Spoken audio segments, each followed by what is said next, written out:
Good morning, dear student. This is our chapter first and exercise 1.1 and name of your chapter is real number. So आपका dear students जो आपका first chapter है उसका नाम क्या है रियल नंबर। सो सबसे पहले आपको ये आइडेंटिफाई करना है कि कौन से नंबर रियल नंबर्स होते हैं और किसको हम रियल नंबर नहीं कहेंगे। तो सबसे पहले आज हम बच्चों उन नंबर्स के बारे में जानेंगे कि कौन से रियल होते हैं कौन से नॉन रियल नंबर्स होते हैं। सबसे पहले हम स्टार्ट करते हैं आपके नेचुरल नंबर से। सबसे पहले क्या है आपके पास नेचुरल नंबर जिसको डिनोट करते हैं कैपिटल एन से। क्लियर स्टूडेंट्स, बहुत कम ऐसा आपको देखने को मिलेगा जहाँ पे ये कंप्लीट नंबर मिलेगा। सिर्फ आपको क्या देखने को मिलेगा, सिर्फ ये एन। एन से क्या होता है आपका नेचुरल नंबर्स है। नेचुरल नंबर को डिनोट किससे करते हैं, कैपिटल एन से। तो नेचुरल नंबर्स कौन से नंबर होते हैं, those number start from one. Clear student, means वो नंबर जो कहाँ से स्टार्ट होते हो, वन से स्टार्ट होते हो। मीन्स 1 2 3 4 5 मीन्स जिसका एंडिंग हमें नहीं पता लेकिन स्टार्टिंग पॉइंट आपको पता है। स्टार्टिंग पॉइंट क्या है आपका 1। तो उन नंबर्स को हम क्या कहेंगे, नेचुरल नंबर्स। एंड उनको डिनोट किससे करते हैं हम, कैपिटल एन से डिनोट करते हैं। क्लियर स्टूडेंट्स, तो सेकंड नंबर आपका क्या आता है, होल नंबर।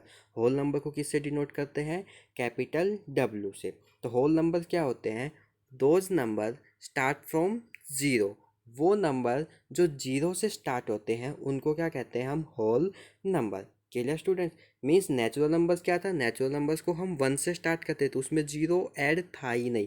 क्लियर स्टूडेंट्स, तो हम क्या करेंगे, जो जीरो है वो नेचुरल नंबर नहीं होता है क्योंकि नेचुरल नंबर्स कहाँ से स्टार्ट होता है, वन से। एंड होल नंबर कहाँ से स्टार्ट होता है आपका, जीरो से। मीन्स एग्जाम्पल में बताया हुआ है कौन से number, 0 1 2 3 4 5 and so on. Means ending का मुझे लास्ट तक मुझे नहीं पता कि कहाँ तक जाना है, लेकिन स्टार्टिंग आपको पता है। स्टार्टिंग कितना है, जो जीरो से स्टार्ट होते हैं उनको क्या कहेंगे, होल नंबर। क्लियर स्टूडेंट्स, अब नेक्स्ट क्या आता है आपके पास, इंटीजर, जिसको डिनोट करते हैं किससे, आई से। इंटीजर क्या होते हैं, कम्बिनेशन होता है किसका, पॉजिटिव का और नेगेटिव नंबर्स का। मीन्स मेरे पास नेगेटिव नंबर्स भी गिवन है एंड पॉजिटिव नंबर्स भी गिवन है। इन दोनों को कंबाइन किया तो मेरे पास क्या बन जाएगा, वो इंटीजर्स। उसको क्या कहेंगे हम, इंटीजर्स। क्लियर स्टूडेंट्स, सबसे पहले देखो इन तीनों नंबर्स को देखो आप। क्लियर स्टूडेंट्स, यहाँ से देखने में क्या मिला है आपके पास कि देखो इंटीजर्स है, जो इंटीजर्स के अंदर नेगेटिव भी आता है, जीरो भी आता है, वन और टू भी आता है। मीन्स अगर मैं सिर्फ इन नंबर्स को देखता हूँ जो जीरो के बाद गिवन है, ये नंबर देखो 0 1 2 3, ये किस में आया आपके पास, होल नंबर में भी आया। मीन्स इंटीजर के अंदर ही होल नंबर भी आता है। क्लियर स्टूडेंट्स, अब जीरो को हटाओ आप, सिर्फ 1 2 3 को देखो, इसमें क्या आ गया आपके पास, नेचुरल नंबर्स भी आ गया। मीन्स आप ये कह सकते हो कि जो नेचुरल नंबर है, होल नंबर है, ये दोनों किस में आते हैं आपके पास, इंटीजर्स में भी आते हैं। क्लियर स्टूडेंट्स, मीन्स जो नंबर, अगर आपके पास कोई भी नंबर इंटीजर है तो वो नेचुरली है कि वो होल नंबर भी होगा और क्या होगा, नेचुरल नंबर्स भी होगा, क्योंकि ये दोनों ऑलरेडी किस में आते हैं आपके पास, इंटीजर्स के अंदर आते हैं। क्लियर स्टूडेंट्स, अब आपके पास नेक्स्ट क्या है, रैशनल नंबर। रैशनल नंबर जिसको हम क्यू से डिनोट करते हैं। रैशनल नंबर क्या होते हैं, वो नंबर जिसको हम पी बाई क्यू की फॉर्म में राइट डाउन करके, इसको क्या बोलेंगे, पी बाई क्यू। मीन्स इसको फ्रैक्शन फॉर्म में ऐसे राइट डाउन करना है, पी बाई क्यू। इसको हम ऐसे भी राइट डाउन कर सकते हो और इस टाइप से भी आप राइट डाउन कर सकते हो।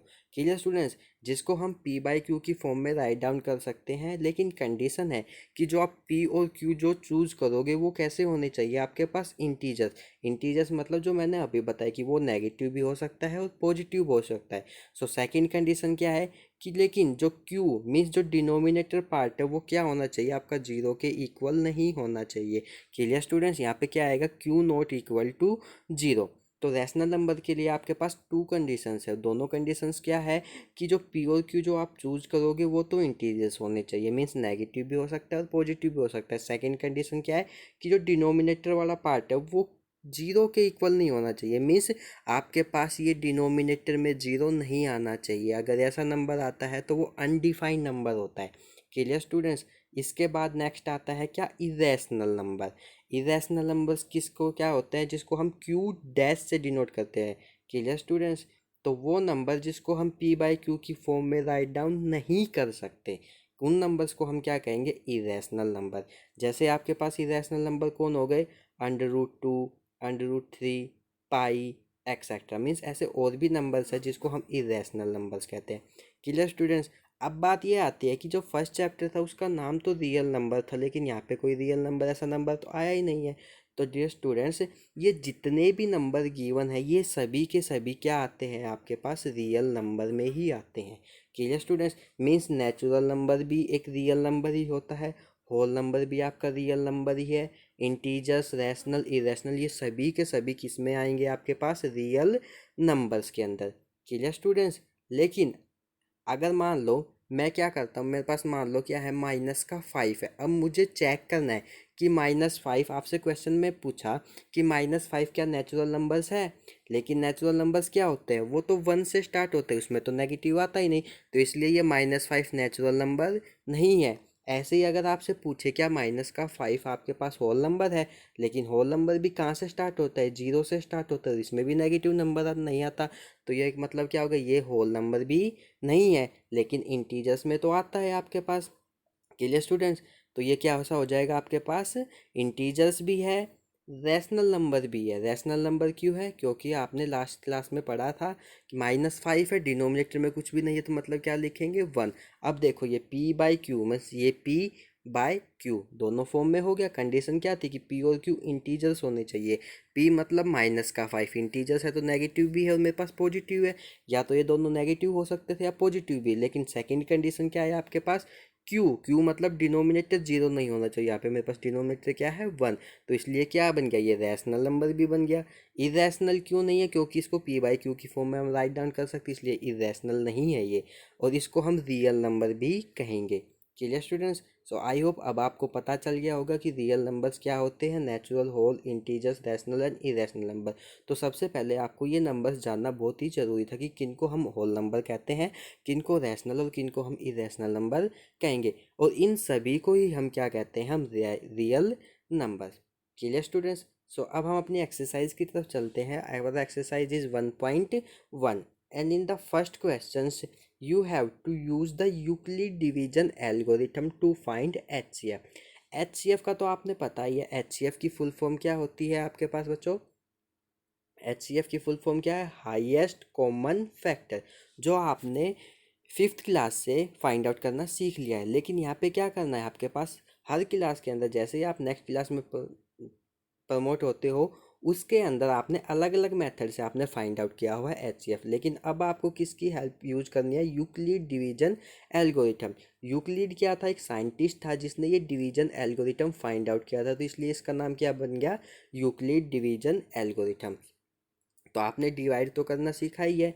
जैसे मान लेते हैं मेरे पास क्या क्वेश्चन है, ये मेरे पास बी है, क्लियर स्टूडेंट्स, ये मेरे पास ए है, ये मेरे पास सी, और यहाँ पे लास्ट में क्या आता था आपके पास, ये रिमाइंडर आर। Clear students.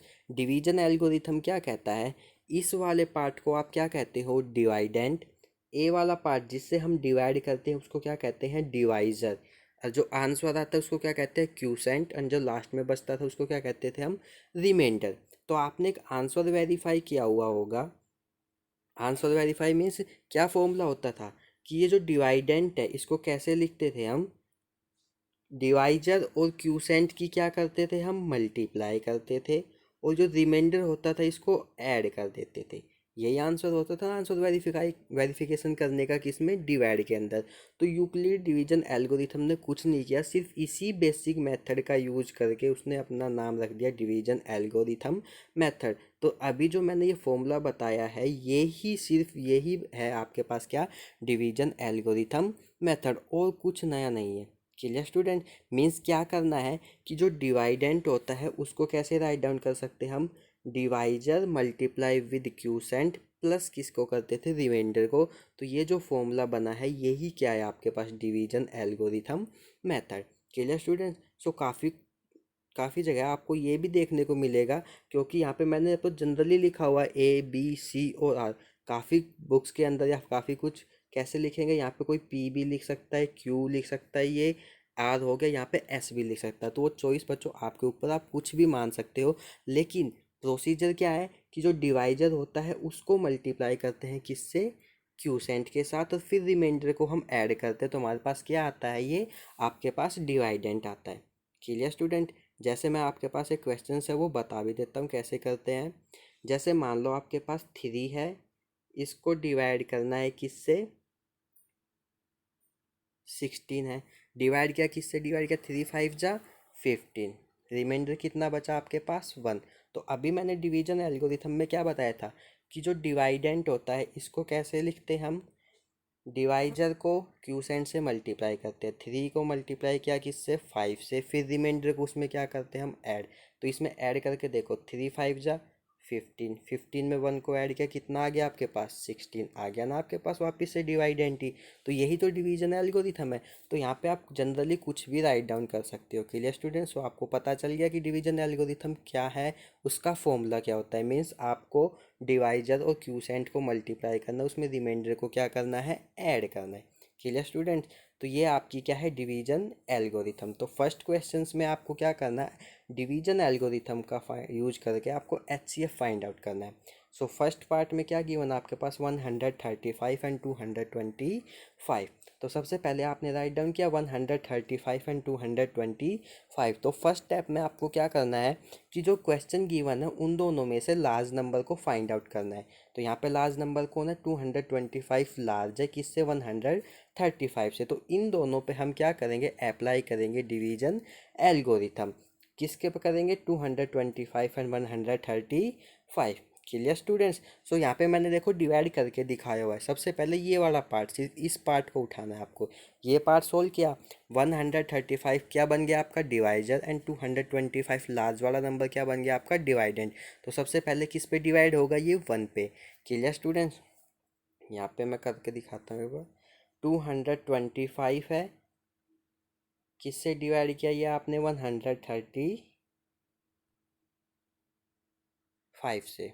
किस पे जाएगा सबसे पहले, 1 पे। तो कितना आ गया यहाँ से, डिवाइड किया माइनस, रिमाइंडर कितना बचा यहाँ से 0, 12 में से 3 को सब्ट्रैक्ट किया 9। क्लियर स्टूडेंट्स, अब डिवीजन एल्गोरिथम क्या कहता था कि क्यू डिवाइजर को मल्टीप्लाई करना है किससे, क्यूसेंट से। मतलब 135 को किससे मल्टीप्लाई किया, 1 से। तो यहाँ पे आपने लिखा 135 को मल्टीप्लाई किया 1 से। फिर क्या करते थे उसमें, इस रिमाइंडर को क्या कर देते थे हम, ऐड कर देते। यहाँ पे ऐड किया। क्लियर स्टूडेंट्स, लेकिन आपको एक बात याद रखनी है कि जब तक आपके पास रिमाइंडर क्या नहीं आता है, 0, तब तक आपको ये प्रोसीजर करते ही रहना है। जैसे ही रिमाइंडर 0 आता है मीन्स आपका क्वेश्चन कंप्लीट हो गया। क्लियर स्टूडेंट्स, अब क्या करना है उसके बाद, अब देखो आपके पास रिमाइंडर कितना बच गया, 90। तो अब आपको करना क्या है, ये जो 90 है ये बन जाएगा डिवाइजर, और जो डिवाइजर था ये क्या बन जाएगा आपका डिवाइडेंट पार्ट। क्लियर स्टूडेंट्स, यहाँ पे क्या राइट डाउन किया, 135। अब किस पे जाएगा, फिर से 1 पे गया, यहाँ पे 90 राइट डाउन किया, सब्ट्रैक्ट किया, कितना रिमाइंडर बचा 5, ये कितना आ गया 4। लेकिन अभी भी रिमाइंडर 0 नहीं आया। अब सेकंड स्टेप में आपने सेकंड स्टेप में डिवाइड किया ना, तो इसको भी डिवाइजन एल्गोरिथम की यूज से हेल्प से क्या करना है, फिर से वही राइट डाउन करना है। वी अप्लाई द लेमा किस पे, 135 एंड 90, 135 एंड 90 पे अप्लाई किया है। तो यहाँ पे आपने राइट डाउन किया। क्लियर स्टूडेंट्स, तो वापिस से डिवीजन एल्गोरिथम में क्या किया था आपने कि डिवाइजर और क्यूसेंट को क्या किया, मल्टीप्लाई, और रिमाइंडर को उसमें क्या किया आपने, ऐड किया। तो राइट डाउन किया। यहाँ पे 90 क्या है डिवाइजर, 1 क्या है क्यूसेंट, मल्टीप्लाई किया, रिमाइंडर कितना बचा था आपके पास 45, तो उसको ऐड कर दिया। तो ये आ गया आपके पास सेकंड। लेकिन अभी मेरे पास क्या है, रिमाइंडर 45 है, 0 तो आया ही नहीं है। तो फिर से क्या करेंगे, फिर से वही सेम रूल अप्लाई करेंगे। 45 क्या बन गया आपके पास डिवाइजर, एंड जो डिवाइजर था ये क्या बन जाएगा आपके पास डिवाइडेंट। तो यहाँ पे राइट डाउन किया। अब 45 टू जा कितना होता है 90, 90 को 90 से सब्ट्रैक्ट के कितना आ गया 0, आ गया आपके पास रिमाइंडर 0। तो मीन्स आपका क्वेश्चन कंप्लीट हो गया। अब इस लास्ट वाले स्टेप में भी क्या करना है आपको, डिवीजन एल्गोरिथम लगाया, सो राइट डाउन किया। क्लियर स्टूडेंट, सो 45 को 2 से मल्टीप्लाई किया, रिमाइंडर कितना आ गया 0। जैसे ही रिमाइंडर 0 आता है मीन्स आपका क्वेश्चन कंप्लीट हो गया। और ये बात याद रखना बच्चों कि रिमाइंडर 0 आपका कब आया है, जब आपने 45 से डिवाइड किया। तो एचसीएफ क्या बन गया आपका 45। Clear students, so means in questions में कुछ नहीं करना, सिर्फ आपको डिवाइड ही करना है। थोड़ा सा मेथड क्या हुआ है, चेंज हुआ है कि डिवाइड कैसे करना है कि जब तक रिमाइंडर 0 नहीं आता है तब तक आपको क्या करना है, डिवाइड करते ही रहना है। क्लियर स्टूडेंट्स, सो मीन्स इसका जो सेकंड एंड थर्ड पार्ट है वो भी सेम प्रोसीजर से क्या करना है, फर्स्ट वाले पार्ट से ही सॉल्व करना है।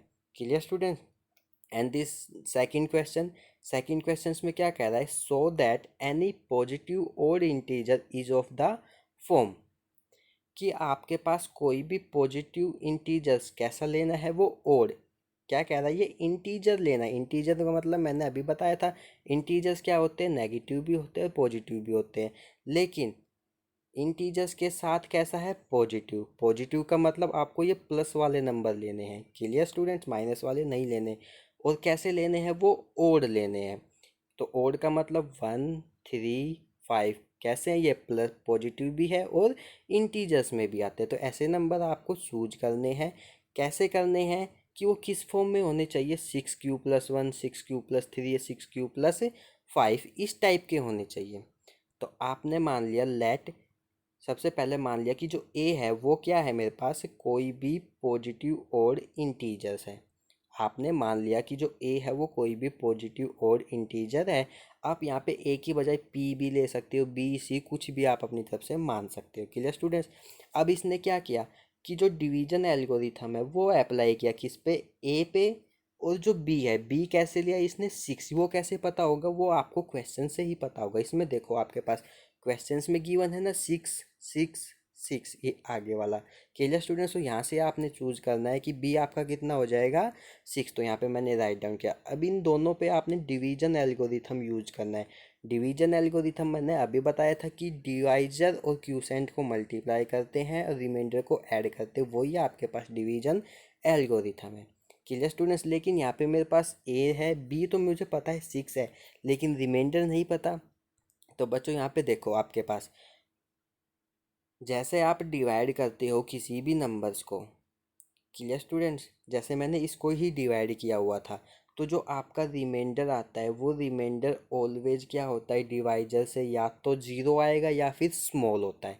यही दो कंडीशन होती हैं जब भी आप डिवाइड करते हो, कि जो रिमाइंडर आता है वो हमेशा इस डिवाइजर पार्ट से स्मॉल होता है, या तो जीरो आएगा या उससे स्मॉल आएगा। क्लियर स्टूडेंट्स, सो यहाँ पे आपने क्या माना हुआ है, डिवाइजर को क्या माना रखा है कि ए कोई भी पॉजिटिव था, ए पॉजिटिव का मतलब ए आपके पास क्या है, ये डिवाइडेंट है। क्लियर स्टूडेंट, बी कितना माना हुआ है, 6, 6 का मतलब ये क्या है, आपके पास डिवाइजर है। क्लियर स्टूडेंट्स, सो यहाँ पे अगर आप इस नंबर को डिवाइड करोगे तो आपके पास रिमाइंडर क्या आएगा, या तो जीरो आएगा या 6 से स्मॉल आएगा। स्मॉल मतलब 1 भी आ सकता है, 2 भी आ सकता है, 3 भी आ सकता है, 4 भी आ सकता है और 5 भी। यही पॉसिबिलिटी है ना आपके पास रिमाइंडर की आने की। क्लियर स्टूडेंट्स, अभी मैंने बताया था कि जब भी आप डिवाइड करते हो तो जो रिमाइंडर आता है वो हमेशा इस डिवाइजर वाले पार्ट से स्मॉल ही होता है, और या तो जीरो आएगा या फिर स्मॉल आएगा। स्मॉल मतलब 1 भी आ सकता है, 2 भी हो सकता है, 3 भी, 4 भी और 5, लेकिन इसके अलावा कुछ और नहीं हो सकता। क्लियर स्टूडेंट्स, सो यहाँ पे मैंने देखो रिमाइंडर क्या लिखा हुआ है, कंडीशंस में लिखा हुआ है, रिमाइंडर है वो या तो 6 से स्मॉल होगा या फिर जीरो या जीरो से लार्ज होगा। Clear students, so means possibility क्या है रिमाइंडर की, 0, 1, 2, 3, 4, 5, यही हो सकती है रिमाइंडर की पॉसिबिलिटी। क्लियर स्टूडेंट्स, सो अब ए को मैं किस फॉर्म में लिखूंगा, अभी डिवीजन एल्गोरिथम में बताया था कि ये डिवाइडेंट पार्ट कैसे राइट डाउन कर सकते हो आप। इस पार्ट को क्या करोगे, मान लो यहाँ पे क्यूसेंट है, कितना है आपका, मान लो क्यूसेंट क्या है आपके पास, क्यू। तो इस ए को कैसे लिखते हैं डिवीजन एल्गोरिथम में, ए इक्वल टू क्या होगा आपके पास, डिवाइजर को मल्टीप्लाई करना है किसके साथ, क्यूसेंट के साथ। तो ये हो गया 6q, प्लस किसको करते हैं आप, रिमाइंडर को। रिमाइंडर के लिए क्या लिखा, आर। क्लियर स्टूडेंट्स, सो ये क्या है, डिवीजन एल्गोरिथम। अब क्वेश्चंस में देखते हैं। अब देखो आपके पास, मान लो, नहीं सॉरी, आपके पास रिमाइंडर क्या था, 0, 1, 2, 3, 4, 5। तो मतलब आप यहाँ पे एक बार क्या राइट डाउन करोगे, 0। तो सबसे पहले क्या बन गया ये, 6q+0। फिर क्या बनेगा, आर को 1 रखा तो फिर क्या बन गया, 6q+1। फिर 2 रखा तो क्या बन गया आपके पास, 6q+2। तो ऐसे ही आप 3, 4, 5 रख के राइट डाउन कर सकते हो। अब क्वेश्चंस में आपको देखने को मिलेगा सिर्फ इसमें क्या है, 6q+1, 6q+3, 6q+5। जैसे आपके पास ये रहा 6q+1, 6q+3 भी आएगा 5, लेकिन ये 0, 2, 4 ये कहाँ गए। तो यहाँ पे क्वेश्चंस में देखो आप, इसने क्या कहा था कि ओड इंटीजर्स होने चाहिए थे, इन इवन नहीं होने चाहिए। तो ओड कब आएंगे?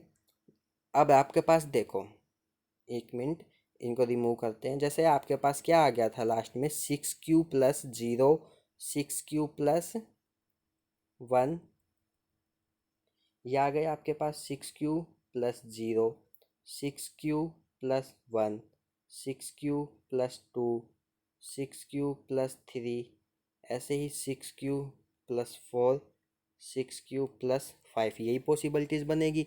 लेकिन इसमें से सिर्फ ये वाले नंबर्स ही आपके पास गिवन है जो आपको प्रूव करने, बाकी के नंबर्स क्यों नहीं आई वो देखो। अब आप मान लो आपके पास क्यूसेंट क्या आता है, कुछ भी नंबर आता है, क्यूसेंट 1 2 3 4 5 6 7, कुछ भी नंबर आता है। तो आप मान के देखो, तो सिक्स को क्यू को मान लिया कितना 1 है, तो 6 × 1 + 0 कितना बन गया, 6 × 1 = 6 + 0 कितना आ गया 6। लेकिन ये तो कैसा है आपके पास इवन है, आपको चाहिए कैसा था, ओड चाहिए था। तो इसलिए क्या आएगा आपके पास कि जो इवन वाले ये नंबर्स ऐड हो रहे हैं उन सब को तो रिमूव करना है, सिर्फ आपके पास क्या बच जाएंगे फिर, इन सबको क्या किया आपने, रिमूव। ये वाला नंबर भी रिमूव होगा, इसमें 2 ऐड हो रहा है इवन है तो ये भी नंबर रिमूव, इसमें 4 ऐड इवन है ये भी रिमूव। तो क्या बचा आपके पास, 6q+1, 6q+3, 6q+5, जो कि आपको चाहिए था। Clear students? सेकंड क्वेश्चन आ गया समझ में, एंड सेकंड क्वेश्चन क्या है, सबसे इम्पोर्टेंट क्वेश्चन है। Clear students? So third question में भी क्या कह रहा है, an army contingent of 616 members is to march behind on an army band of 32 members in a parade। ये कह रहा है क्वेश्चंस में कि आर्मी की परेड हो रही थी जिसमें टोटल मेंबर कितने थे, 616। वो मार्च बिहाइंड कर रहे थे, आर्मी कितने हैं टोटल, 32 मेंबर्स के पीछे।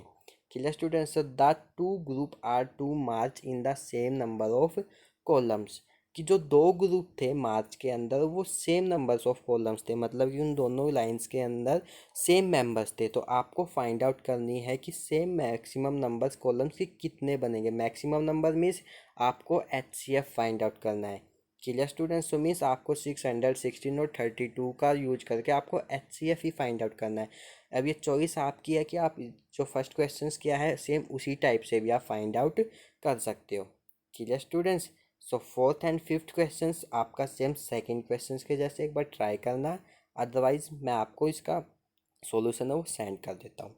Clear students? So this is your homework, you have to solve exercise 1.1। Clear students? Okay, thank you, bye bye everyone.